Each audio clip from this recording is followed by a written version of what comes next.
Hello, one rental at a time family. Welcome back. Yes, the housing market is still broken. Today, we're going to recap. We'll talk about this week's Jerome Powell's meeting in Washington, D.C. We'll talk about inflation. We'll talk about the jobs market, the federal fund rate. And of course, we always talk about 30-year mortgage rates. So with all of this and how it all relates to real estate values, realtors, real estate investors, and of course, you, the one rental at a time community, the one rental at a time family. So today is February the 10th, 2023. My name is Ty Leon Guerrero. I go by TYLG. You can simply call me Ty. I am the co-host for the Friday Financial News Wrap-Up. Mr. Michael Zuber is still out on a well-deserved vacation. Enjoy, Michael. So let's start off with some good news. A couple of things that we'll talk about for a brief moment. As predicted by Michael, interest rates, in fact, did drop below 6%. And the good news is we did see buyer activity pick up. We've seen lots of buyers come off the sidelines, both last week and this week, as we continue into this crazy broken real estate market, broken housing market. Now, the interesting thing is that Jerome Powell, in the meeting in Washington, D.C., had several talking points. A couple of things to note. Inflation for goods clearly coming down. The Fed's plan is working. So the biggest concern for the Fed is the service sector, which really means wages.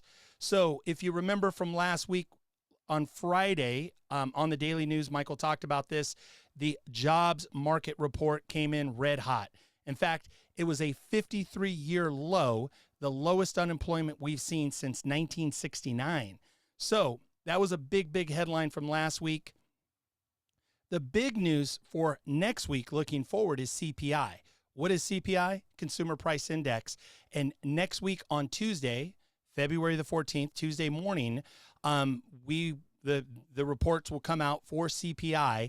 And so potentially, if CPI is flat, most experts, including Michael, currently are expecting 25 basis point increase in March, potentially 25 basis points in May, and then ideally a pause where things will level off, where things will begin to stabilize, begin to normalize. Now, one thing to note, though, is we are not through the woods, okay? Supersized rate hikes may not be over.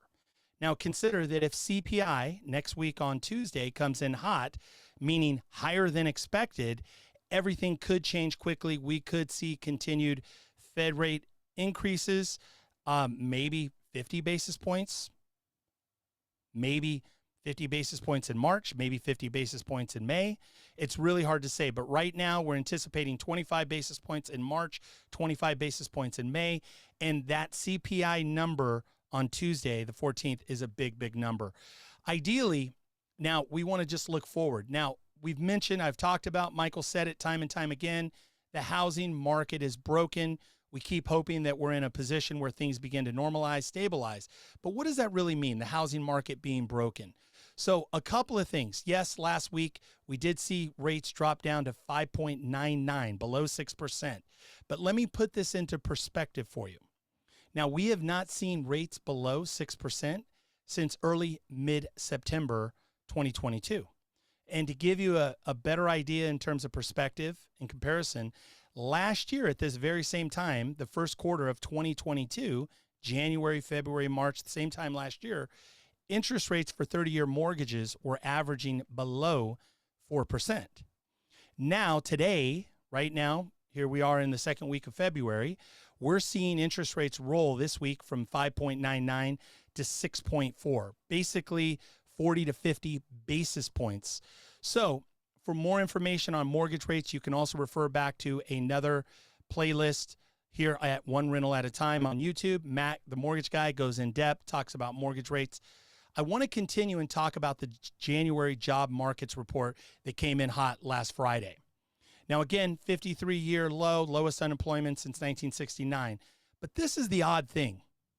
Simultaneously, if you look on social media, if you look at your news channels, simultaneously we're hearing headlines talking about layoffs, right? Lots of layoffs, both in tech, finance, and other industries. So it's an interesting time. Also, what's interesting is some of the notable companies this week in the news, and I'll just talk about.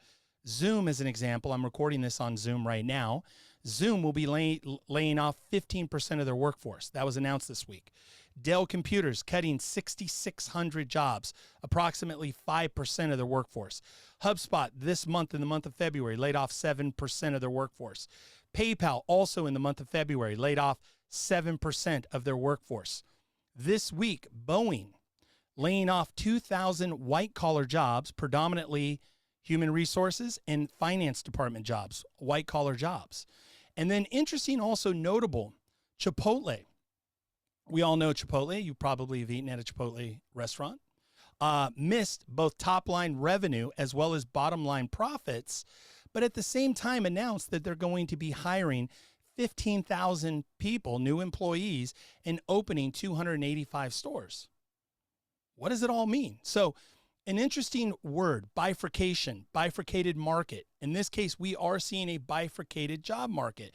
We're seeing it basically, big fancy word. What does it mean? Going in two completely different directions. The service sector, very, very low unemployment, and typically hope to see high demand continue to hire, while simultaneously white collar jobs, tech and finance predominantly, we're seeing lots of layoffs. Now, Michael's been talking about this for the last 6 to 9 months, and this is definitely turning into what Michael described for a long time now as a white collar recession. Now, what's also interesting when we talk about bifurcation, bifurcated markets going in two different directions, we also see that in housing.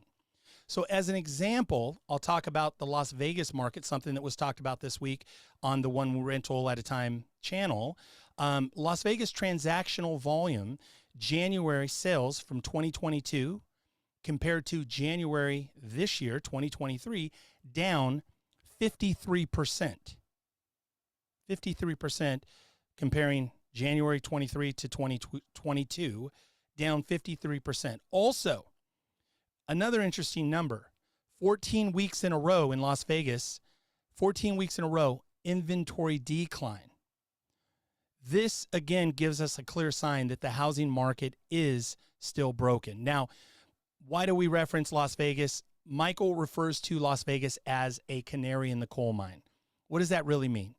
Las Vegas real estate market is typically very reactive. It moves fast, and it's very reactive to economic news and economic changes in our national economy. We typically see that Las Vegas market give an indication of what's to come or what's possibly to come in other marketplaces. So it is a good indicator. It's something to look at and note and obviously take observation and see the patterns. Now, a couple of things that Michael's talked about, we talk about all the time on this show. We talk about three markets, three different markets within every market, meaning there are three markets within every city or every MSA, a fancy word for a metro area, right? There are three markets within every market. And so let's talk about those. The first-time buyer or affordable or entry-level market, basically these are homes below the median value. That's one market. The second market would be move up. Move up. This is typically homes that are at the median value or typically above. Okay, move up markets. And then the third market is defined as luxury, which is two times the median value. So if you're in a market where median value is $750,000, what's 2x luxury? It would be 1.5 million. Okay. So what are we seeing? Again, we're noticing patterns, a bifurcation in the real estate market. A lot of the first-time buyer, entry-level housing, things, properties, homes below the median value, still very, very low inventory, still competitive. Obviously, the service sector, we're seeing a strong job market. So we're seeing that market have low inventory, record low inventories in most markets across the country. Also, at the same time, going in a different direction, move-up markets are very flat.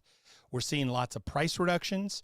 We're seeing price soften. We're seeing negotiated prices much lower than list prices or start prices. We're seeing days on market increase. It's very common, a neighborhood where a home might sell in 2 to 3, 4 weeks. We're seeing homes set on the market for 75, 90, 100 plus days. And the same thing in the luxury markets as well. So in recapping today's Friday Financial News, we're definitely seeing low inventory, but a stable demand in the entry-level properties. Obviously, wage inflation is something to be concerned about, something the Fed's talked about. And then also simultaneously, we'll probably continue to see more layoffs in the tech and finance sector, specifically to white-collar jobs. So the white-collar recession is real, folks. So again, Michael's been calling this for months. I think the big thing to focus and look forward is that next week, the CPI number on Tuesday is going to give us a big indicator what we're going to see with the Fed rate, as well as with long-term going forward into this year, what the 30-year mortgage interest rates will look like going forward. So you can always watch and follow Michael's daily financial news. Even though he's on vacation, he still has managed to put out, I believe every day this last week, a daily financial news. Also, if you see value in this information provided today, subscribe. Subscribe to the channel. And something I want to remind you, this is for everybody out there, for you, the One Rental at a Time community, and for you specifically. During times of chaos and uncertainty lies lots of opportunity. So in order to participate in that opportunity, a couple of things we need to note.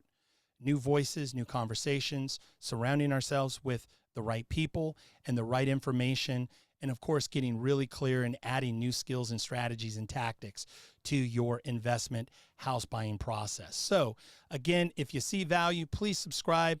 I often refer to Michael Zuber as my secret weapon. So again, if you do see value, thank you for watching. Subscribe to the One Rental at a Time channel here on YouTube. Thanks for watching and have a great week. Watch for next Tuesday for that CPI number. Thanks for watching.